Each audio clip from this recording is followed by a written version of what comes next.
आज की कहानी में द नोवेल आपके सामने प्रेजेंट करता है Mufasa the Lion King. Majestic राज्य मिलेले में हर तरह के जानवर शांति और खुशी से रहते थे। ढेबरा, हिप्पो, जंगली सुअर, जिराफ और कई और। ये वह जगह थी जहां राजा सिम्बा ने सबको एकत्रित किया, एक ऐसी खबर साझा करने के लिए जो सभी की जिंदगी बदलने वाली थी। सिम्बा ने शांत लेकिन उत्साहित आवाज में कहा, वक्त आ गया है हमारे परिवार को बढ़ता देखने का। नाला और मैंने सर्कल ऑफ लाइफ का सम्मान करते हुए एक सपना पूरा किया है। हम माता पिता बनने वाले हैं। इतना कहकर सिम्बा आसमान की ओर देखते हुए धीरे से बोला, नाला मेरे प्यार, मैं तुम्हारे पास आ रहा हूं। दूसरी ओर नाला थोड़ा थकी हुई महसूस कर रही थी। वह आराम करती हुई प्यारी आवाज में बोली, सिम्बा मैं यहीं तुम्हारा इंतजार करूंगी, हमेशा। राज्य की शांति ने उसे अपनी बाहों में समेट लिया था। थोड़ी देर बाद टिमोन और पुम्बा सिम्बा के पास आए। सिम्बा ने उनसे एक खास अनुरोध किया, मेरी प्यारी बेटी कियारा को मत डराना, मुझे थोड़ी देर के लिए नाला के पास रहना है। इतना कहकर सिम्बा ने अपनी बेटी का ख्याल रखने के लिए अपने भरोसेमंद दोस्तों पर विश्वास जताया। जैसे ही सिम्बा गया, टिमोन और पुम्बा ने कियारा को खुश करने का मन बनाया। उन्होंने अपनी एक मजेदार कहानी सुनानी शुरू की। पूरे जोश से उन्होंने बताया कि कैसे उन्होंने स्कार का सामना किया और मजाक में कह दिया कि उन्होंने उसे खा लिया। यह सुनकर कियारा ने अपनी मासूमियत में झट से जवाब दिया, लेकिन स्कार तो शेर था, आप उसे खा सकते हैं। उनकी बातों ने हंसी का तूफान ला दिया। वहां खुशी का माहौल फैल गया। कुछ समय बाद बुद्धिमान रफीकी कियारा से मिलने आए। कियारा ने गर्व और उत्साह से कहा कि उसके माता पिता ने टिमोन और पुम्बा को उसकी देखभाल का जिम्मा दिया है, लेकिन उसने यह भी कबूल किया कि वह एक बहादुर शेरनी बनने का सपना देखती है, जबकि वह खुद को अक्सर कमजोर और नन्ही महसूस करती है।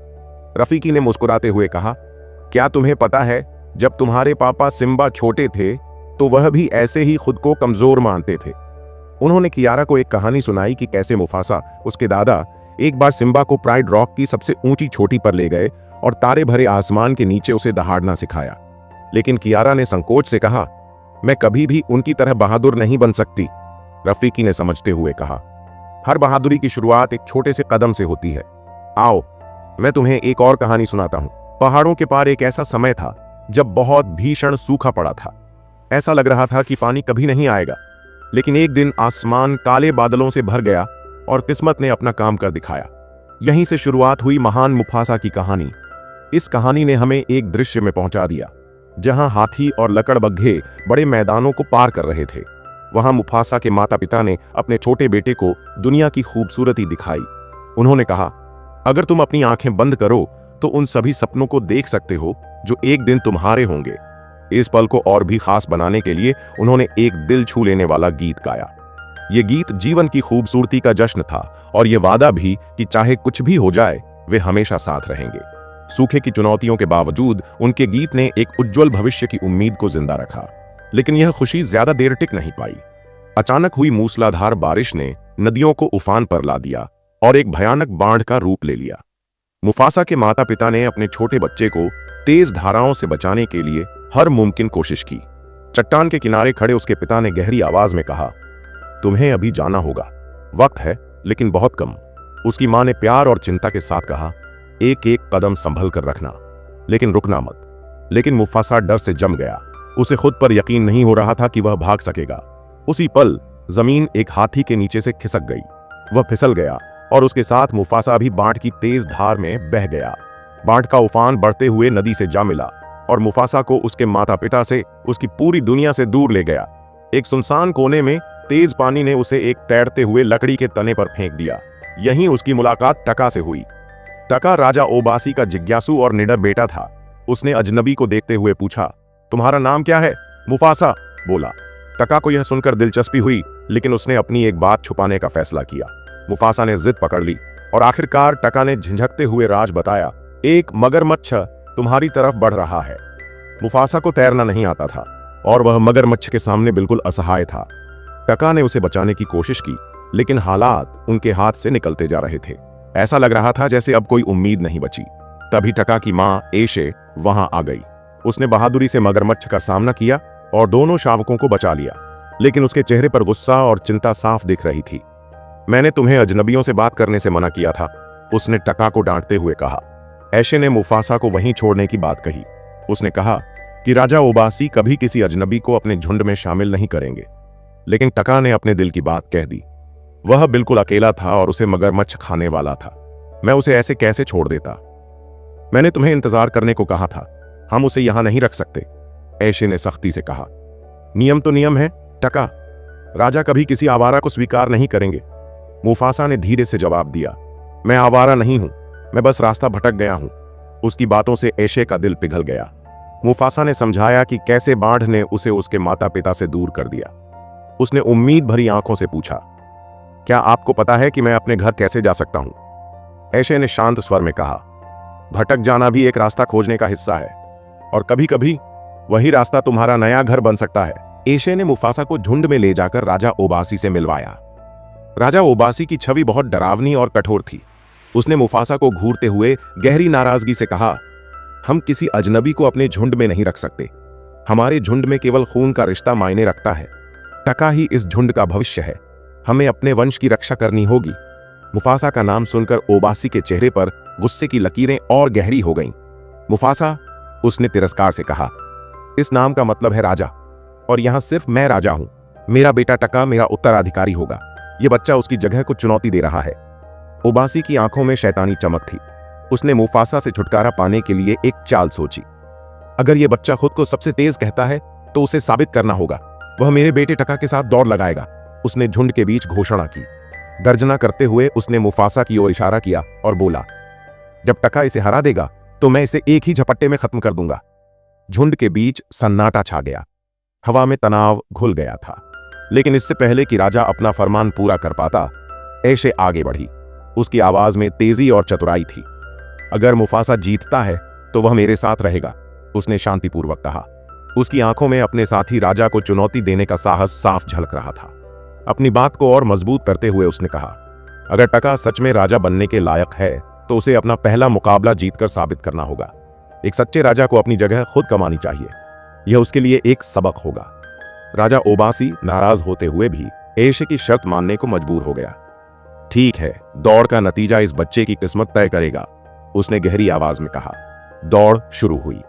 मुफासा और टका दौड़ने के लिए तैयार हुए। दोनों जानते थे कि यह सिर्फ दौड़ नहीं बल्कि उनकी जिंदगी का सबसे बड़ा मुकाबला था। दौड़ शुरू होते ही टका तेज दौड़ने लगा। मुफासा भी पूरी कोशिश कर रहा था, लेकिन भूख और थकान ने उसे कमजोर कर दिया था। रास्ता कठिन था और मुफासा धीरे धीरे पीछे छूटने लगा। लेकिन तभी टका के दिल में कुछ अलग सा महसूस हुआ। उसने दौड़ते हुए मुफासा के पास फुसफुसाकर कहा, मैं तुम्हें एक राज बताऊं? मैं हमेशा से एक भाई चाहता था। मुफासा उसकी बात सुनकर हैरान रह गया।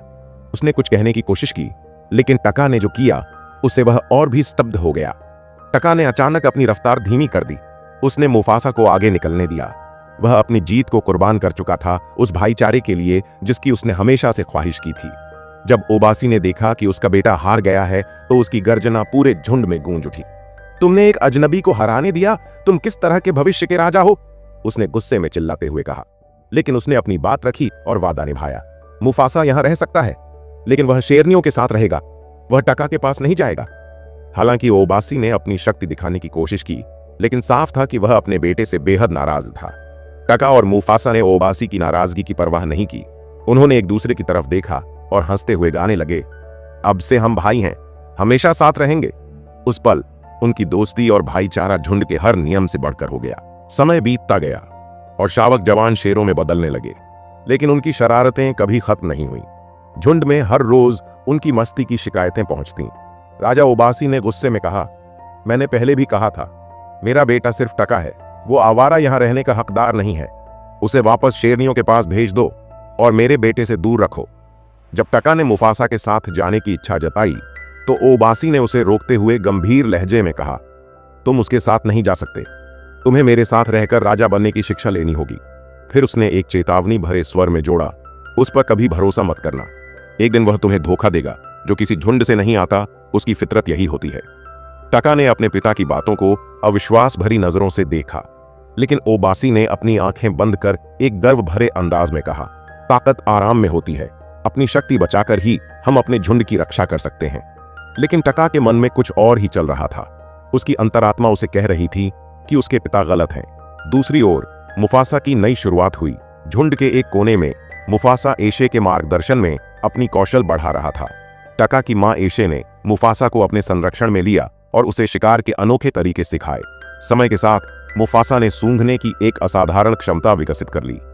यह गुण एशे के लिए भी चौंकाने वाला था। एक दिन शिकार के दौरान मुफासा ने सिर उठाकर हवा में सूंघा और आत्मविश्वास से कहा, दक्षिण में हिरणों का झुंड है।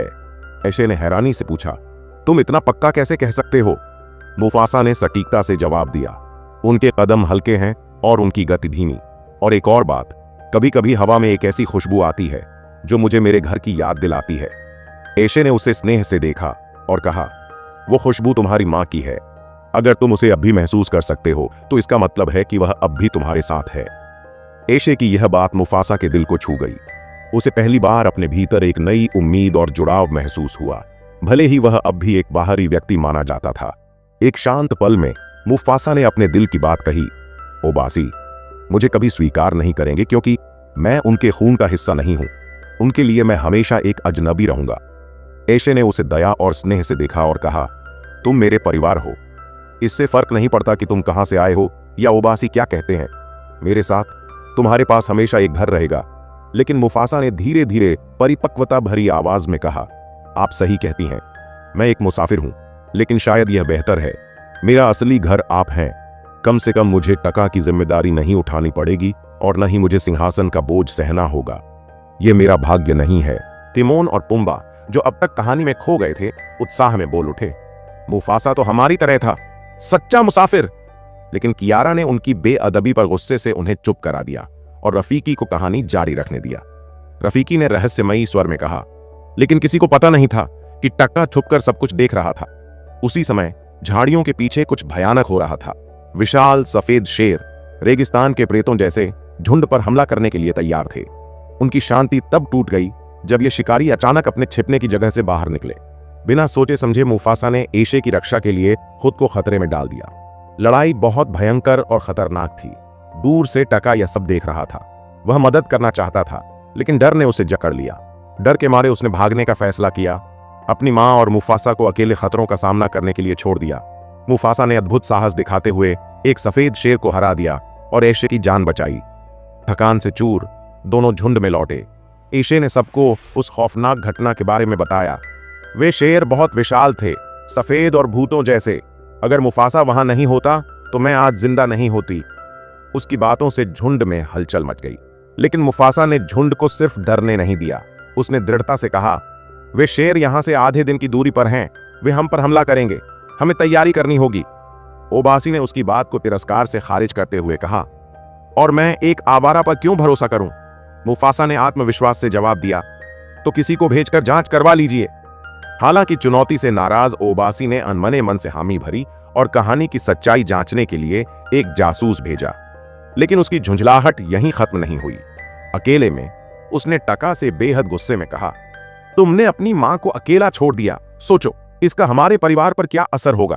वहीं एक दूर की भूमि में सफेद शेरों के राजा कायरोस से परिचय हुआ। वह एक विशाल और निर्दयी नेता था। उसके योद्धाओं में से एक ने लड़ाई की खबर दी। वहां एक युवा शेर था। वह झुंड का राजा नहीं था, लेकिन उसने आपके बेटे राजकुमार को मार डाला। यह सुनकर कायरोस का खून खौल उठा। कैसे एक मामूली शेर मेरे बेटे को मार सकता है? उसने गुस्से और दुख से भरी आवाज में पूछा। उसने बिना दया दिखाए उस योद्धा को सजा दी। उसे शेरनियों के हवाले कर दिया गया। झुंड में ओबासी टका को अपनी सख्त विचारधारा सिखाने की कोशिश कर रहा था। तुम्हें झूठ बोलना होगा, उसने सख्त लहजे में कहा। कह दो कि तुम भागे नहीं थे। कह दो कि तुमने अपनी मां को नहीं छोड़ा। अब ईमानदारी मायने नहीं रखती। हमें सिर्फ अपने खून की रक्षा करनी है। टका उलझन और दर्द से भरा हुआ धीरे से बोला, मैं राजा नहीं बनना चाहता। मैं झूठ नहीं बोलना चाहता। मैं बस आपका बेटा बनकर रहना चाहता हूं। उसी समय वह शेर लौट आया जिसे ओबासी ने जांच के लिए भेजा था। वह हांफते हुए और गंभीर चेहरा लिए बोला, मुफासा ने जो कहा वह सच है। वे आ रहे हैं। हर एक शेर पर उनके 2 शेर हैं। अब ओबासी को खतरा साफ दिख रहा था। अपने खून की रक्षा के लिए उसने एक बड़ा फैसला किया। उसने टका को नया जीवन शुरू करने के लिए झुंड से दूर भेज दिया और मुफासा को उसका रक्षक बनाकर साथ भेजा। उसने मुफासा को टका के प्रति वफादारी की कसम दिलाई। शुरुआत में मुफासा ने जाने से मना कर दिया। वह एशे को छोड़कर जाने को तैयार नहीं था। लेकिन एशे प्यार और गंभीरता से भरपूर नजरों के साथ बोली, तुम्हारी मां ने एक ऐसी जगह के बारे में बताया था जो क्षितिज के पार है। हरी भरी भूमि जहां सूरज हमेशा चमकता है, उस जगह को मिलेले कहते हैं। तुम्हें वहां जाना होगा और अपना सच्चा घर खोजना होगा। मुफासा की आंखों में आंसू थे। उसने कहा, मैं आपको खोना नहीं चाहता। ऐशे ने उसे स्नेह से सहलाते हुए कहा, तुम्हें भी महसूस हो रहा है और मुझे भी। तुम्हारे माता पिता अब भी जिंदा हैं। तुम्हें उन्हें खोजना होगा और जीवन चक्र में अपना भाग्य पूरा करना होगा। आंसुओं से भरी आंखों के साथ दोनों ने एक दूसरे को अलविदा कहा। मुफासा और टका अपनी यात्रा पर निकल पड़े, जबकि ऐशे को पीछे छोड़ दिया। क्षितिज पर अज्ञात भविष्य उनका इंतजार कर रहा था। वर्तमान में तिमोन और पुम्बा ने अपनी मजेदार बातों से कहानी को बीच में रोका। मुफासा तो हमारी तरह था, एक सच्चा मुसाफिर, पुम्बा ने चहकते हुए कहा। लेकिन कियारा ने उनकी मजाकिया बातों को नजरअंदाज करते हुए कहा, चुप रहो और रफीकी को कहानी खत्म करने दो। रफीकी ने अपनी गहरी और रहस्यमयी आवाज में कहानी जारी रखी। ओबासी अपनी इज्जत और घमंड को बचाने के लिए सफेद शेरों के राजा कायरोस का सामना करने की तैयारी कर रहा था। कायरोस का ऐलान, कायरोस जो डरावना और ठंडे दिल वाला था, अपनी बात एकदम साफ कर चुका था। मैं ही एकमात्र राजा हूं, मेरी प्रजातिवादी के आखिरी शेरों में से है और यहां सिर्फ एक सर्वोच्च शेर होगा, वह मैं हूं। ओबासी जो कर्तव्य और किस्मत के बीच फंसा हुआ था, जानता था कि उसके पास कोई रास्ता नहीं बचा। जीवन चक्र टूट चुका है, अब यहां सिर्फ एक शेर राजा होगा। इसी बीच छोटे शेर टक और मुफासा अपनी यात्रा पर बढ़ रहे थे, लेकिन तभी सफेद शेरों की परछाइयां उनके पीछे दिखाई दी। तैर कर भागो, मुफासा ने टक को आदेश दिया। उसकी आवाज में एक राजकुमार की ताकत थी, लेकिन टक पानी की तरफ देखते ही जम गया। वह अपने परिवार को बाढ़ में खोने के सदमे से अब तक उबर नहीं पाया था। तभी कायरोस वहां आया। उसकी निर्दयी आंखें सीधे उन दोनों पर टिकी थीं। मेरे बेटे को किसने मारा? उसने पूछा। टक की ओर इशारा हुआ, जो राजवंश का उत्तराधिकारी था। कायरोस ने सख्त आवाज में कहा, खून का बदला खून। दोनों भाई अपनी जान बचाने के लिए भागे, लेकिन भागते भागते एक खतरनाक घाटी में फंस गए। टक डर और घबराहट से भरकर मुफासा से माफी मांगते हुए उसे पानी की तरफ धक्का दे देता है। मुफासा, यह सब मेरी गलती है। जैसे ही वे पानी में कूदे, सफेद शेरों की एक शेरनी उनका पीछा करने लगी, लेकिन तभी नदी के अंदर से एक मगरमच्छ निकल आया और शेरनी को पकड़कर पानी के अंदर खींच ले गया। नदी की तेज धारा ने भाइयों को वहां से बचा तो लिया, लेकिन दोनों बेहद थके और कमजोर हो चुके थे। तभी कायरोस ने अपनी खतरनाक आवाज में कहा, जहां भी वे जाएंगे हम उनका पीछा करेंगे। भागते भागते भाइयों की मुलाकात एक शेरनी सराबी से हुई। सराबी ने गंभीर स्वर में बताया, मैं अपने झुंड के बचे हुए शेरों को खोज रही हूं। कुछ बच गए थे, लेकिन मैं किसी और को नहीं ढूंढ पाई। बस तुम दोनों मिले हो। उन्होंने सराबी से और बात करने की कोशिश की। तभी एक नर्वस पक्षी जाजू वहां आ गया। प्लीज मुझे मत खाइए, वह चिल्लाया।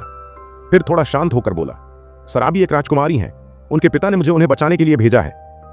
इस तरह उनकी यात्रा में एक नया साथी जुड़ गया। इसी बीच एक जंगल के अंदर रफीकी नाम का एक युवा बाबू दिखाया गया। वह अपनी बिरादरी में अलग था। उसे भविष्य देखने की शक्ति थी, चांद और कीड़ों से बात करने की कला थी और वह जख्म भी ठीक कर सकता था। लेकिन उसकी इन शक्तियों की वजह से बाकी लोग उसे अजीब मानते थे। एक दिन उसकी बिरादरी ने उसे वहां से निकालने का फैसला किया। एक युवा बंदर ने उसे रोकने की कोशिश की, लेकिन रफीकी ने शांत स्वर में कहा, मेरा परिवार इन जंगलों के पार मेरा इंतजार कर रहा है। यात्रा करते हुए रफीकी की मुलाकात टक और मुफासा से हुई। भूखे भाइयों ने उसे डराने की कोशिश की, लेकिन रफीकी अपनी जगह से हिला भी नहीं। मुफासा ने पूछा, तुम डर क्यों नहीं रहे? भागोगे नहीं? रफीकी ने रहस्यमय स्वर में कहा, मैं रोशनी की ओर चलता हूं। अगर तुम मुझे मारोगे तो कभी मिलेले नहीं पहुंच पाओगे। मेरा भाई वहां मेरा इंतजार कर रहा है। यह सुनकर दोनों हैरान हो गए। उन्होंने उससे एक सौदा करने की कोशिश की। हमें मिलेले ले चलो तो हम तुम्हें नहीं मारेंगे। रफीकी ने इनकार कर दिया। मैं कोई सौदा नहीं करता। मेरी राह मेरी है और तुम्हारी राह तुम्हारी। जैसे जैसे सफर बढ़ा, सराबी और मुफासा के बीच नजदीकियां बढ़ने लगीं। टक यह सब छुपकर देखता और अंदर ही अंदर जलता। एक दिन टक कायरोस से मिला और अपने भाई को धोखा दिया। मुफासा ने तुम्हारे बेटे को मारा। टक ने कहा, मुझे मेरा परिवार छीन लिया गया और अब मैं तुम्हें मिलेले ले चलूंगा। आखिरकार सब मिलेले पहुंचे। वह जगह सचमुच स्वर्ग जैसी थी। हरी भरी भूमि, बहता पानी और चारों ओर शांति। लेकिन तभी कायरोस और उसका झुंड वहां आ पहुंचा। कायरोस ने सच्चाई उजागर की। टक ने हमें यहां पहुंचाया। मुफासा को विश्वास नहीं हुआ, लेकिन टक ने स्वीकार कर लिया। यह सच है। मां ने तुम्हें चुना, पिता ने तुम्हें चुना और अब सराबी भी तुम्हें ही चुनती है। कायरोस और मुफासा के बीच भयंकर युद्ध शुरू हो गया। पूरे झुंड ने मिलकर लड़ाई लड़ी। लेकिन कायरोस ताकतवर था। उसने मुफासा को लगभग हरा ही दिया था जब टक को अपनी मां की आवाज सुनाई दी, तुम्हारा हीरो बनने का समय आ गया है। टक ने आखिरकार अपने भाई की जान बचाई। रफीकी ने अपनी बुद्धिमानी से सभी को सुरक्षित रास्ता दिखाया। आखिरकार मुफासा ने कायरोस को हराकर जीवन चक्र को फिर से जोड़ा, लेकिन टक का मन अब भी नफरत से भरा था। मुफासा ने कहा, टक, तुम्हें माफ करता हूं, लेकिन आज से तुम्हें तुम्हारा असली नाम नहीं बल्कि स्कार कहा जाएगा। स्कार चुपचाप वहां से चला गया और मुफासा ने प्राइड रॉक पर खड़े होकर गर्जना की, जो एक नए युग की शुरुआत थी। वर्तमान में कियारा बारिश में खड़ी होकर अपने माता पिता से प्रार्थना कर रही थी। तभी उसे अपने पिता की झलक दिखी। वह दौड़ती हुई उनके पास गई और उनसे गले लग गई। सिम्बा और कियारा लौटे, लेकिन इस बार वे अकेले नहीं थे।